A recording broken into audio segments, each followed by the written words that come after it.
Once upon a time, the crackle of a two-stroke engine was the soundtrack to freedom. From dusty trails to open highways, these machines ruled the 70s and 80s with their intoxicating blend of power and simplicity. But somewhere along the way, the kings of speed and smoke faded from our roads, relegated to memories and museum pieces. Today, we're diving deep into why two-stroke motorcycles rose to legendary status, what caused their dramatic fall, and whether there's still hope for a comeback in our modern world.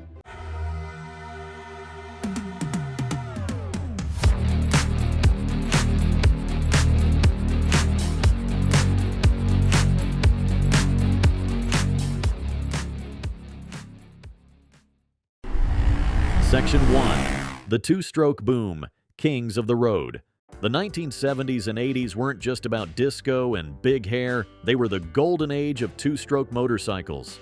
Picture this: you're rolling into a small-town gas station in 1978, and the parking lot is filled with the distinctive blue haze of two-stroke exhaust. Kawasaki H2 Mach 4s, Yamaha RD400s, and Suzuki GT750s lined up like mechanical gladiators, each one promising its rider a ticket to pure adrenaline. These weren't just motorcycles, they were cultural phenomena. The two-stroke boom coincided perfectly with a generation coming of age, seeking freedom from convention and embracing the open road. Unlike the heavy, complicated four-stroke machines of earlier decades, two-strokes offered something revolutionary: incredible power-to-weight ratios that made every twist of the throttle feel like controlled chaos. Manufacturers were in an arms race of sorts, each trying to outdo the other in sheer horsepower. Kawasaki's triple-cylinder H1 and H2 series earned the nickname Widowmakers for their ferocious power delivery and sketchy handling, yet riders couldn't get enough. Yamaha responded with their RD series, machines that combined speed with slightly more manageable characteristics. Suzuki threw their hat in the ring with water-cooled triples that pushed the boundaries even further. The timing was perfect. Gas was still relatively cheap, environmental regulations were minimal, and a generation of riders was hungry for machines that matched their rebellious spirit. Two-strokes delivered in spades, offering performance that rivaled much larger four-stroke engines, while maintaining the simplicity that made them accessible to weekend mechanics working in their garages. This wasn't just about the bikes themselves, it was about what they represented: freedom, rebellion, and the pure joy of mechanical simplicity. When you fired up a two-stroke, you weren't just starting an engine, you were announcing your presence to the world with a sound that was unmistakably yours. Section 2. Why riders loved them. The perfect storm of character. Ask any rider who experienced the two-stroke era, and their eyes will light up with a mixture of nostalgia and mischief. These machines had something that modern motorcycles, for all their technological sophistication, struggled to replicate: pure, unfiltered character. It wasn't just about the performance numbers on paper, though those were impressive enough. It was about the entire sensory experience. First, there was the weight, or rather, the lack of it. A typical two-stroke motorcycle weighed significantly less than its four-stroke counterpart, making it feel alive beneath you. You didn't ride a two-stroke so much as dance with it. The lightweight nature meant quick direction changes, easy wheelies, and a nimble feeling that made every ride feel like a barely controlled adventure. Then came the power delivery: sudden, violent, and absolutely intoxicating. Unlike the smooth, predictable power curves of four-strokes, two-strokes hit their power band like a switch being flipped. One moment, you were cruising along normally. The next, you were hanging on for dear life as the bike launched forward with the enthusiasm of a rocket. This wasn't a flaw. It was a feature that separated the experienced riders from the weekend warriors. The sound was equally distinctive. That characteristic two-stroke bark, part growl, part scream, was music to enthusiasts' ears. It was raw and honest, telling everyone within a mile radius exactly what kind of machine was approaching. Unlike the muffled purr of modern bikes, two-strokes announced themselves with pride, creating an auditory signature that became part of their rider's identity. Mechanically, they were beautifully simple: No complex valve trains, no timing chains, no oil pumps, just pistons, rings, and the elegant simplicity of ports in the cylinder walls. A reasonably handy rider could rebuild a two-stroke engine on a weekend with basic tools, fostering a connection between rider and machine that's largely lost in today's computer-controlled world. Perhaps most importantly, they were affordable performance. While exotic four-stroke superbikes commanded premium prices, two-strokes offered similar thrills at a fraction of the cost, making high-performance motorcycling accessible to young riders and working-class enthusiasts who couldn't afford the alternatives. Section 3. The downside: smoke, noise, and growing concerns. But paradise rarely lasts forever, and the two-stroke golden age carried the seeds of its own destruction. For every aspect that made these machines beloved by their riders, there was a corresponding issue that would eventually contribute to their downfall. The same characteristics that defined their character, the smoke, the noise, the raw power, became increasingly problematic as society's priorities shifted. The most visible issue was literally that: visible. Two-stroke engines, by their very nature, burned oil along with gasoline, creating the distinctive blue smoke that became their calling card. What seemed romantic in the wide-open spaces of rural America became a public nuisance in increasingly crowded urban environments. Parking lots filled with two-stroke smoke and following one in traffic meant driving through a haze that modern drivers found increasingly unacceptable. Fuel economy was another Achilles heel. While two-strokes offered impressive power, they achieved it through what was essentially controlled waste. The design meant that fresh fuel mixture escaped through the exhaust ports during the scavenging process, making them inherently less efficient than four-stroke alternatives. As fuel prices began to climb and efficiency became more important, this wastefulness became harder to justify. The noise factor, once a badge of honor, began working against them. What sounded like freedom to a teenager in leather jacket became a neighborhood disturbance to families trying to sleep. Two-strokes were loud, not just loud, but loud in a high-pitched, penetrating way that seemed designed to wake the dead. Noise regulations began appearing in cities and neighborhoods, making two-stroke ownership increasingly complicated. Reliability, while better than their reputation suggested, wasn't their strong suit either. The high-strung nature of performance two-strokes meant they demanded attention. Regular rebuilds, frequent oil changes, and careful tuning were part of the ownership experience. For dedicated enthusiasts, this was part of the charm, but for riders who just wanted reliable transportation, it became a deal-breaker. Perhaps most critically, the very simplicity that made them appealing also made them difficult to clean up. Unlike four-strokes, which could be fitted with catalytic converters and sophisticated emission control systems, two-strokes resisted efforts to reduce their environmental impact without fundamentally altering their character. Section 4. The fall, when the music stopped. The beginning of the end came not with a bang, but with a whisper. The quiet rustle of government paperwork and environmental regulations that would reshape the motorcycle industry forever. The Clean Air Act amendments of the late 1970s and early 1980s weren't specifically targeting motorcycles, but their impact on two-stroke engines would prove devastating. California, as it often did, led the charge. The California Air Resources Board began implementing increasingly strict emission standards that two-stroke motorcycles simply couldn't meet without fundamental changes to their design. What made two-strokes special, their simple, powerful design, also made them impossible to clean up using conventional methods. Catalytic converters, which worked well on four-strokes, were largely ineffective on two-stroke exhaust, and other emission control technologies either didn't work or destroyed the performance characteristics that made the bikes appealing. The writing was on the wall when Honda, long the conservative voice in motorcycling, began emphasizing their four-stroke technology. Their message was clear: the future belonged to cleaner, more efficient engines.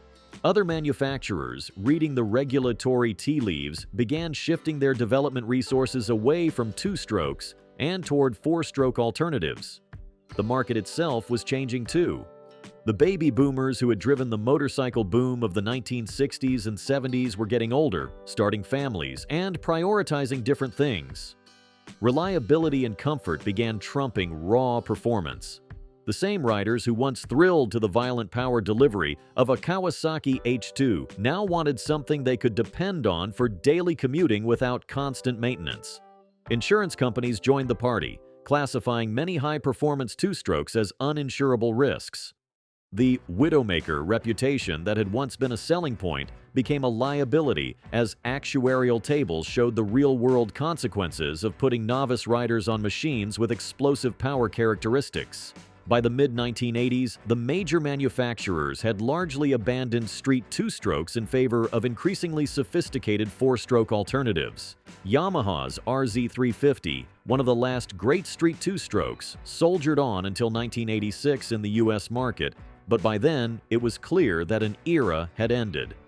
The golden age of two-stroke street bikes was over, relegated to off-road applications and racing, where their unique characteristics still provided advantages. The final nail in the coffin came with the EPA's increasingly strict emission standards throughout the 1990s and 2000s, making it virtually impossible to sell new two-stroke street motorcycles in the United States and most developed markets. Section 5. Legends of the Era, the bikes that made history. Even decades later, mention certain model names to motorcycle enthusiasts and watch their expressions change. These weren't just motorcycles. They were legends that defined an entire generation's relationship with speed, danger, and freedom. Each bike had its own personality, its own following, and its own place in the pantheon of two-stroke greatness. The Kawasaki H1 Mach III stands as perhaps the most notorious of all two-stroke street bikes. Introduced in 1969, this 500cc triple earned its fearsome reputation honestly. With 60 horsepower in a 400-pound package, it offered supercar performance with motorcycle handling that could charitably be described as challenging. The H1's wheelie-prone nature and tendency to shake its head violently at high speeds made it a bike that demanded respect, and occasionally extracted a price from those who didn't give it. Stories of H1s launching their riders into orbit became part of motorcycling folklore. Yamaha's RD400, introduced in 1976, represented the more civilized face of two-stroke performance. With its distinctive yellow and black paint scheme and more manageable power delivery, the RD400 offered most of the thrills of its more violent competitors with significantly better manners. It became the thinking rider's two-stroke, capable of serious performance while remaining rideable by mere mortals. Many consider it the perfect balance of power, handling, and usability. The Suzuki GT750, nicknamed the Water Buffalo for its liquid-cooled engine and substantial weight, proved that two-strokes could be both powerful and relatively refined. Its triple-cylinder engine produced smooth, strong power that made it competitive with much larger four-stroke machines. The GT750 was the two-stroke that your father might actually approve of, assuming he could get past the smoke cloud it left behind. But perhaps no bike symbolized the two-stroke era better than Yamaha's RZ350. Introduced in 1984, it represented the culmination of decades of two-stroke development. With its liquid-cooled parallel twin engine, sophisticated frame, and genuinely good handling, the RZ350 proved that two strokes could be both fast and rideable. Its arrival was perfectly timed and perfectly tragic, as it represented what two strokes could have become just as the regulatory environment was making their continued development impossible. These bikes weren't just machines, they were the stars of countless magazine road tests, the subjects of bench racing sessions, and the protagonists in thousands of riding stories that get better with each telling. If you're enjoying this ride through motorcycle history, subscribe now so you don't miss our next deep dive into the machines that shaped our culture. Section 6. Modern Niche Revival, where two-strokes still live. While street-legal two-stroke motorcycles became increasingly rare, the technology didn't simply disappear. It evolved and found new homes where its unique characteristics remained advantageous. Today's two-stroke revival might not dominate highways like it once did, but it burns brighter than ever in specific niches. The dirt bike world never abandoned two-strokes. In motocross and enduro racing, the lightweight, powerful nature of two-stroke engines continues to provide advantages that four-strokes struggle to match. Modern dirt-oriented two-strokes from KTM, Husqvarna, and Gas feature sophisticated power valve systems and electronic fuel injection that would have seemed like science fiction to riders of the original Golden Age. The street has seen a modest revival too, primarily from European manufacturers.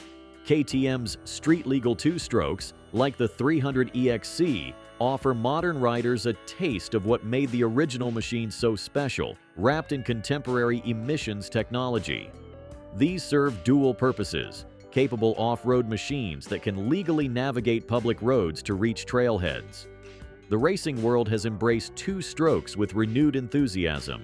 Grand Prix motorcycle racing maintains a healthy two-stroke presence in smaller displacement classes, while road racing series specifically for two-stroke machines have appeared worldwide, celebrating the technology's unique characteristics. Custom builders and restoration specialists have created an entirely new market segment around vintage two-stroke motorcycles.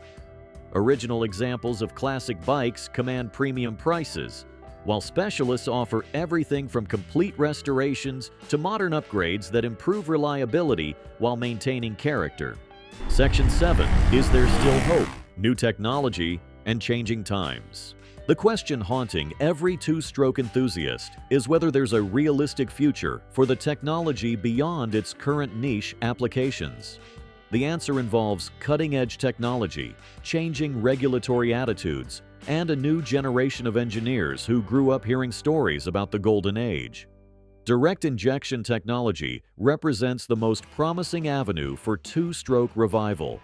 Unlike traditional systems that waste fuel through the exhaust ports, direct injection can precisely control fuel delivery, dramatically improving efficiency and reducing emissions. Several manufacturers have demonstrated prototype engines that meet modern emission standards while retaining classic performance characteristics. Electronic engine management has transformed what's possible with two-stroke design. Modern ECUs can control power valve timing, injection timing, and ignition timing with precision that was unimaginable in the analog era. This level of control allows engineers to optimize engines for specific operating conditions, potentially solving many drivability issues that plagued earlier designs.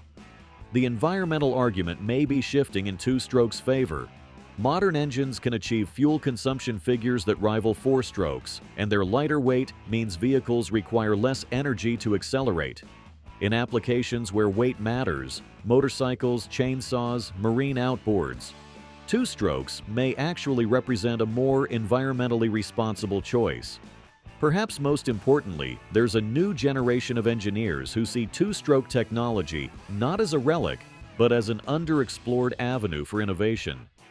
Small companies are experimenting with advanced designs for everything from motorcycles to aircraft engines, proving that reports of two-strokes death have been greatly exaggerated. Section 8. What they mean to us, more than just machines. Beyond the technical specifications, the regulatory battles, and the market forces, two-stroke motorcycles represent something deeper in the consciousness of motorcycling culture.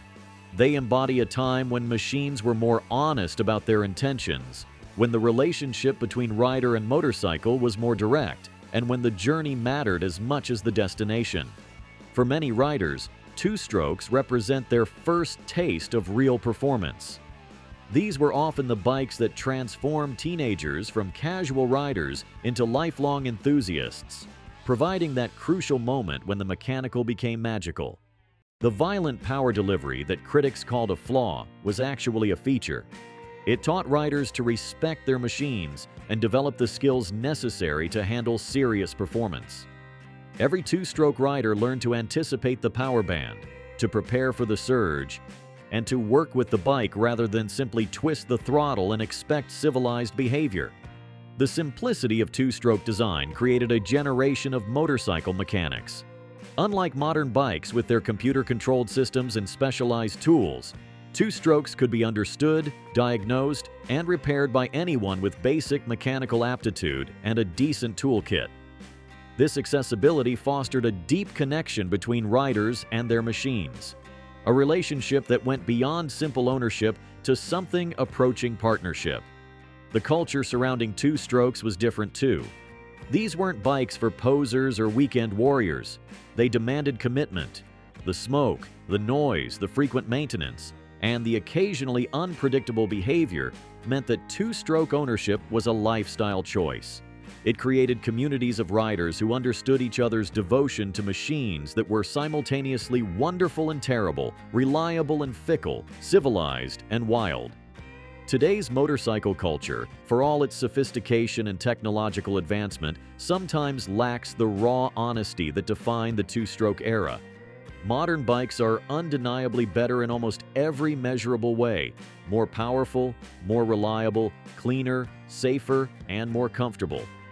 But they've lost something in the process, a certain authenticity that came from riding machines that made no pretense about being anything other than controlled explosions on wheels. The nostalgia surrounding two strokes isn't just about the bikes themselves, it's about what they represented.